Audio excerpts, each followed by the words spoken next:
Hello student, welcome to my YouTube channel. आज coordinate geometry में लाए हैं question. So that the following points are collinear, यानी तीनों पॉइंट जो है कॉलिनियर प्रूव्ड हमें करना है कि तीनों पॉइंट जो है कॉलिनियर। तो सबसे पहले कॉलिनियर को जानते हैं कि तीन पॉइंट जब एक ही स्ट्रेट लाइन पर आता है तो वो कॉलिनियर होता है। जैसे तीन पॉइंट एक स्ट्रेट लाइन ले लेते हैं, ये है, ये आपका बी है और आपका ये सी है, तो तीनों स्ट्रेट लाइन पर आ जा रहा है तो ये कॉलिनियर है, क्योंकि ए प्लस ए बी को बी सी में ऐड करेंगे तो ए सी इक्वल टू आ जाएगा, यानी ए बी का डिस्टेंस बी सी का डिस्टेंस ऐड करने पर ए सी के डिस्टेंस के बराबर आ जाएगा, तो यह कॉलिनियर है। कभी कभी क्या होता है कि तीन पॉइंट यदि इस प्रकार लेते हैं, ए ले लेते हैं, यहाँ बी ले लेते हैं और यहाँ पर सी ले लेते हैं, और तीनों पॉइंट को एक लाइन से मैच करते हैं तो नहीं मैच हो पाता है। इस प्रकार का एक शेप बन जाता है, ट्रायंगल के आकार का शेप बन जाता है, तो यह कॉलिनियर नहीं है, कॉलिनियर नहीं आएगा। और कॉलिनियर में जो होता है कि तीनों पॉइंट जो होता है स्ट्रेट लाइन में आना चाहिए, यानी ए बी सी जिस प्रकार लिए तो ए बी और प्लस बी सी का सम करेंगे तो ए सी के इक्वल आ जाएगा, तो आपका कॉलिनियर पॉइंट है। तो यहाँ पर तो कॉलिनियर पॉइंट दिया हुआ ही है, इसको शो करना है कि -1 1 और 2 3 और 8 11 जो है कॉलिनियर है, यानी इसको हमको शो करना है, प्रूव करना है। तो बनाते हैं इसको सॉल्यूशन, देखिए लिख देते हैं, इसको प्रूव्ड कर देते हैं। सॉल्यूशन सबसे पहले लेट कर देते हैं, ए को मान लेते हैं -1 ए पॉइंट है, बी जो दिया हुआ है आपका 2 और 3 दिया हुआ है, और सी आपका दिया हुआ है 8 और 11 दिया हुआ है। तो सबसे पहले बाय डिस्टेंस रूल से चलेंगे कि ए बी का डिस्टेंस निकालेंगे, उसके बाद बी सी का डिस्टेंस निकालेंगे, उसके बाद ए सी का डिस्टेंस निकालेंगे, उसके बाद लाइन पर पुट करेंगे। ठीक है, तो सबसे पहले डिस्टेंस रूल से ए बी इक्वल टू चलते हैं, तो डिस्टेंस का रूल होता है √x2 - x1 का होल स्क्वायर और प्लस होता है y2 - y1 का होल स्क्वायर, ऐसे इक्वल टू, देखिए x1/1 x2/2, तो x2 आपका 2 हो गया तो 2 और x1 हो गया -1, तो a दोनों मिल करके प्लस हो गया तो 1 का स्क्वायर आ गया। y2 आपका 3 हो गया तो 3 माइनस y1 -1 है तो माइनस माइनस प्लस 1 हो जाएगा का होल स्क्वायर हो जाएगा। अब इसको ऐड कर दीजिएगा तो 2 1 हो जाएगा 3 का होल स्क्वायर और 3 1 हो जाएगा 4 का होल स्क्वायर। अब दोनों को कर देते हैं, 3 का स्क्वायर हो जाता है 9 और 4 का स्क्वायर हो जाता है 16। दोनों को ऐड कर दीजिएगा तो 25 रूट अंडर आया, 25 का रूट अंडर 5 यूनिट आ गया आपका यूनिट। इसी प्रकार बी सी का निकालते हैं, बी और सी का डिस्टेंस, तो B C equal to root under distance rule से लगा देते हैं, x2 - x1 का होल स्क्वायर प्लस हो जाएगा y2 - y1 का होल स्क्वायर। अब देखिए बी सी को पुट कर दीजिए, तो बी सी में चलते हैं x1/1 x2/2, तो x2 आपका 8 हुआ, 8 - 2 तो 8 - 2 का होल स्क्वायर हो जाएगा, प्लस हो जाएगा 11 - 3 का whole square equal to root under 8 में से 2 को सब्ट्रैक्ट करते हैं तो 6 का स्क्वायर, 11 में से 3 को सब्ट्रैक्ट करते हैं तो 8 का स्क्वायर।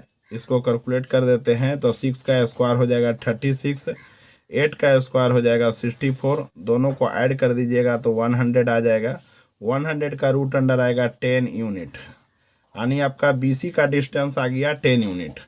अब उसके बाद ए सी का डिस्टेंस निकालते हैं, ए और सी में चलेंगे तो x1/1 x2/2, तो 8 - 1 आ जाएगा तो माइनस माइनस प्लस हो जाएगा। तो यहाँ देखिए ए सी लिख देते हैं, तो ए सी डिस्टेंस रूल आप लगा दीजिए, तो x2 - x1 का होल स्क्वायर प्लस हो जाएगा y2 - y1 का होल स्क्वायर। तो ए सी में बताए 8 - +1 का होल स्क्वायर हो जाएगा, प्लस y2 आपका 11 है तो 11 - +1 का होल स्क्वायर। दोनों को ऐड पहले कर देते हैं तो रूट अंडर हो जाएगा 8 1 हो जाएगा 9, 9 का स्क्वायर हो जाएगा 81, प्लस हो जाएगा 11 1 12, 12 का स्क्वायर हो जाएगा 144। दोनों को आप ऐड कर दीजिएगा तो 4 और 1 हो जाएगा 5, और 8 और 4 हो जाएगा 12, 12 का 2 कैरी 1, 112, 225 का रूट अंडर आपका आ जाएगा 15 यूनिट। अब इसको कॉलिनियर जो शो करना था, तो इसको शो कर देते हैं कि जैसे आपका ए बी का वैल्यू आपका मैंने निकाला 5 यूनिट निकाले, बी सी का वैल्यू निकाले मैं 10 यूनिट निकाला मैंने यूनिट, और ए सी का वैल्यू मैंने निकाला 15 यूनिट।